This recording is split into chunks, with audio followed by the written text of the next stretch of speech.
আমাদের জীবনে এমনই অনেক মানুষ দেখি যারা অকারণে বেশি কথা বলেন।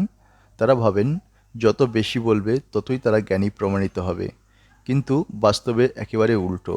অতিরিক্ত কথা অনেক সময় আমাদের বিপদে ফেলে দেয়, যার পরিণতি হয় চরম। আজকের এই গল্প এমনই এক বৌদ্ধ ভিক্ষুককে নিয়ে, যিনি শুধুমাত্র নিজের কথার জন্য জীবনে একটি গুরুত্বপূর্ণ শিক্ষা পেয়েছেন। গৌতম বুদ্ধের এক শিষ্য ছিলেন, যিনি সদ্য আশ্রমে এসেছেন।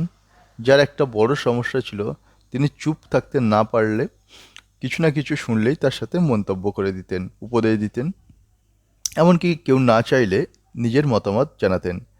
একদিন গৌতম বুদ্ধ এবং তার একজন শিষ্যকে পাঠালেন ভিক্ষা সংগ্রহে। বলে দিলেন, যারা ভিক্ষা আনবে তারা খেতে পারবে, আর যারা আনতে পারবে না সেদিন তারা উপবাস করে কাটাবে। দুজনেই যাত্রা শুরু করলেন। প্রথম শিষ্যটি খুব নম্র, ধৈর্য ও সংযত ছিল। সে শান্তভাবে বাড়ি বাড়ি গিয়ে ভিক্ষা করতে শুরু করলো। কেউ না দিলে তার ধন্যবাদ দিয়ে এগিয়ে যেতে শুরু করলো। কিন্তু দ্বিতীয় শিষ্য, যিনি বেশি কথা বলেন, তার প্রতিটি বাড়িতে গিয়ে ভিক্ষা চাওয়ার পাশাপাশি মানুষকে শিক্ষা দিতে শুরু করে। এক বাবা নিজের ছেলেকে মারতে দেখে তিনি ওই ঘরে বাবাকে নীতিবাক্য শোনাতে শুরু করলেন। বাবা প্রথমে শান্ত ছিলেন, কিন্তু ক্রমাগত কথা শুনে তিনি রেগে গিয়ে শিষ্যটিকে ধমক দেন। বলেন, তুমি কে আমাকে শেখানোর? আগে নিজের জীবন দেখো, তারপর অন্যদেরকে শিক্ষা দাও। শিষ্যটি চুপ হয়ে চলে গেল। সে বুঝতে পারল নিজেই সমস্যায় পড়েছে তার অতিরিক্ত কথা বলার জন্য। শেষে সন্ধ্যা হলো। প্রথম শিষ্যর থলে ভরে গিয়েছে ভিক্ষায়, আর দ্বিতীয় শিষ্যর থলে একদম খালি।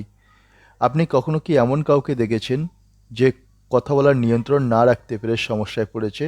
নিচে মন্তব্য করুন। দুজনেই শিষ্য গৌতম বুদ্ধের কাছে ফিরে আসে। প্রথম শিষ্য আনন্দে, দ্বিতীয় শিষ্য হতাশায়। গৌতম বুদ্ধ দ্বিতীয় জনকে জিজ্ঞেস করলেন, তুমি ভিক্ষা আনতে পারলে না কেন?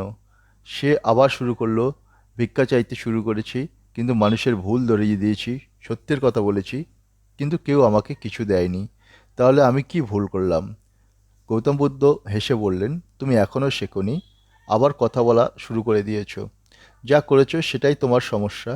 তুমি মানুষকে জ্ঞান দিতে গিয়েছিলে, কিন্তু তাদের প্রয়োজন ছিল আগে খাদ্য, ভালোবাসা আর সম্মান। তারা তোমার জ্ঞান চাইনি। বুদ্ধ আরও বললেন, চলো ওই ভিখারির কাছে যাও, তাকে কিছু জ্ঞান দাও। শিষ্য ভিখারিকে কিছু বলে, কিন্তু সে কিছু না শুনে চুপ থাকে। ফিরে এসে বলে সে কিছুই শোনেনি, কিছুই বলেনি। তখন বুদ্ধ বললেন, তারা এক তাহলে তুমি এক কাজ করো, তোমার ভিক্ষা থেকে কিছু তাকে দিয়ে এসো। শিষ্য মনের কষ্টে গিয়ে ভিক্ষা দেয়, আর ভাবতে শুরু করে, আমার এত কষ্ট আনা খাবার, এটা আমি ওকে দিয়ে দিলাম। কিন্তু ভিখারি খুশি হয়ে খেতে শুরু করে। তারপর বলে, আপনি আমাকে কিছু বলতে চাইছিলেন, এবার বলুন। শিষ্য বুঝতে পারল, মানুষের প্রয়োজন আগে, তারপরে উপদেশ। এই গল্প আমাদের শেখায়, আমরা জীবনে যত কম বলি, তত সংযম ধরে চলি, ততই সম্মান অর্জন করি। উপদেশ তখনই দিতে হয় যখন কেউ তা চায়, কিন্তু কথা বাড়লে আমরা অনেক দরজা বন্ধ করে ফেলি নিজের অজান্তেই। এই গল্প থেকে আপনি কি শিখলেন? আপনার মতামত কমেন্ট সেকশনে জানাবেন। বন্ধুরা, জীবনের সংযম ও সুন্দর, তাই চলুন আমরা নিজেদের কথা বলার অভ্যাসকে নিয়ন্ত্রণ করি, কম বলি, কাজ দিয়ে প্রমাণ করে দিই। এই ভিডিওটি যদি আপনার ভালো লেগে থাকে, অবশ্যই লাইক এবং কমেন্ট করুন, শেয়ার করুন, এবং ইন্সপিরেশনাল লাইট বেঙ্গলি সাবস্ক্রাইব করতে ভুলবেন না, যাতে নতুন এবং অনুপ্রেরণামূলক গল্প পেতে পারেন। ধন্যবাদ। আবার দেখা হবে একটি নতুন গল্পে এবং নতুন অনুপ্রেরণায়।